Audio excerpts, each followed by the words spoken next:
தற்போது ஒரு முக்கிய செய்தியை பார்த்து கொண்டிருக்கிறோம். சசிகலா என்ன செய்ய போகிறார் என்ற கேள்வி பல காலமாக தொடர்ந்து நீடித்து வந்த நிலையில் தற்போது அவர் ஒரு முடிவு செய்திருக்கிறாராம். அந்த முடிவு குறித்து அவருக்கு நெருங்கிய வட்டத்தில் உள்ளவர்கள் எல்லாம் நாம் பேசிய போது அவர்கள் கொடுத்த தகவல் என்னவென்றால், வரும் 24ஆம் தேதி ஜெயலலிதாவின் பிறந்த நாள் வருகிறது.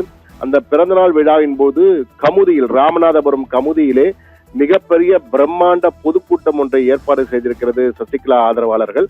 அந்த சசிகலாவின் ஆதரவாளர் கூட்டத்திலே சசிகலா மிக முக்கியமான அடுத்து நான் என்ன செய்ய போகிறேன் என்பதை அறிவிக்கப் போகிறார். அதற்கான திட்டமிடல் நடவடிக்கைகள் தற்போதே தொடங்கி இருக்கின்றன.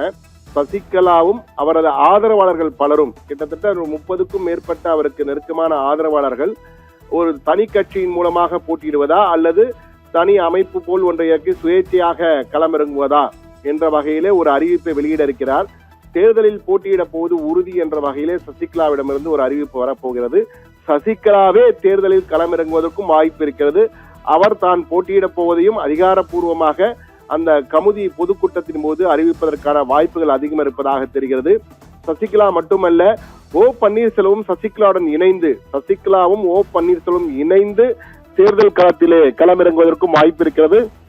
இந்த இருவரும் களமிறங்குவதால் யாருக்கு பாதிப்பு என்று பார்த்தால், மிக முக்கியமாக அஇஅதிமுகவின் வாக்குகள் சிதறுவதற்கு வாய்ப்புகள் அதிகம் இருக்கிறது. இந்த சசிகலாவும் அல்லது ஓபிஎஸும் தனித்தனியாகவோ அல்லது இருவரும் இணைந்தோ களமிறங்கி போட்டியிட்டால் பல தொகுதிகளில் அஇஅதிமுகவின் வாக்குகள் மிகப்பெரிய அளவுக்கு சிதறுண்டு அதிமுகவின் வெற்றி வாய்ப்பை பாதிப்பதற்கான வாய்ப்புகள் அதிகம் இருக்கிறது என்பதுதான் நமக்கு வரலாறுகள் சொல்கிறது, தேர்தல் வரலாறு. இந்த சூழ்நிலையில் பிரதமரும் அமித்ஷாவும், நிச்சயமாக அமித்ஷா இன்னும் சில தினங்கள், ஓரிரு தினங்களில் தமிழகம் வர இருக்கிறார். பிரதமர் வருவதற்கு முன்பாக அமித்ஷா ஏதேனும் ஒரு ஏற்பாட்டினை செய்து இந்த ஒரு அஇஅதிமுகவுடன் மீண்டும் இவர்கள் இணைவதற்கு வாய்ப்பு ஏதும் தர முடியுமா என்ற வகையிலே இபிஎஸ் உடன் பேசி ஒரு முடிவை, உடன்பாட்டை காண்பார் என்ற வகையிலே ஓபிஎஸ் தரப்பிலே நம்பிக்கையுடன் இருக்கிறார்கள். சசிகலா தரப்பும் நிச்சயமாக அதிமுக ஒன்றிணையும் என்ற எதிர்பார்ப்பில் இருக்கிறார்கள். ஒருவேளை அது நடக்காவிட்டால் கமுதி பொதுக்கூட்டத்திலே மிகப்பெரிய அறிவிப்பு, சசிகலா தான் நேரடியாக களத்தில் இறங்க போவதாக, தேர்தல் களத்தில் முதன்முறையாக சசிகலாவை இறங்குவதற்கான வாய்ப்புகள் இருக்கிறது. அது மட்டும் இல்லாமல் அவர் ஆதரவாளர்கள் 30க்கும் மேற்பட்டோர் களமிறங்குவது குறித்த மிக முக்கியமான அறிவிப்பு அல்லது தனி கட்சி குறித்த ஒரு அறிவிப்பு, ஏதேனும் ஒரு மிக முக்கியமான அறிவிப்பை வெளியிடுவதற்கு வாய்ப்பு இருப்பதாக அவருக்கு மிகவும் நெருக்கமானவர்கள் தொடர்ந்து அவரை சந்தித்து வருவர்கள் கூறுகிறார்கள். ஏற்கனவே கடந்த 4-5 தினங்களாக அவருடைய போயஸ் கார்டன் இல்லத்திலே அவருடைய ஆதரவாளர்கள் பலரையும் சந்தித்து யார் யார் எந்த தொகுதியிலே வலுவாக இருக்கிறார்கள், எந்த தொகுதியில் போட்டியிடலாம் என்பது குறித்தெல்லாம் ஆலோசனை நடத்தப்பட்டிருக்கிறது.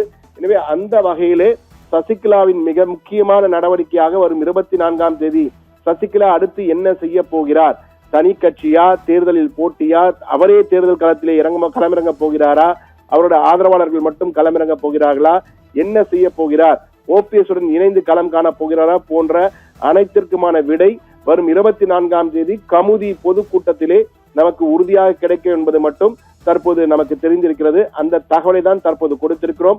ஆனால் சசிகலா ஓபிஎஸ் தனியாக களம் இறங்கினால் நிச்சயமாக அஇஅதிமுகவுக்கு அது மிகப்பெரிய பாதிப்பாக இருக்கும் என்பதுதான் அரசியல் வல்லுநர்கள் மட்டுமல்ல, மூத்த பத்திரிகையாளர்கள் மட்டுமல்ல, தொடர்ந்து தேர்தலை கவனித்து வரும் அனைவரின் கணிப்பாக இருக்கிறது.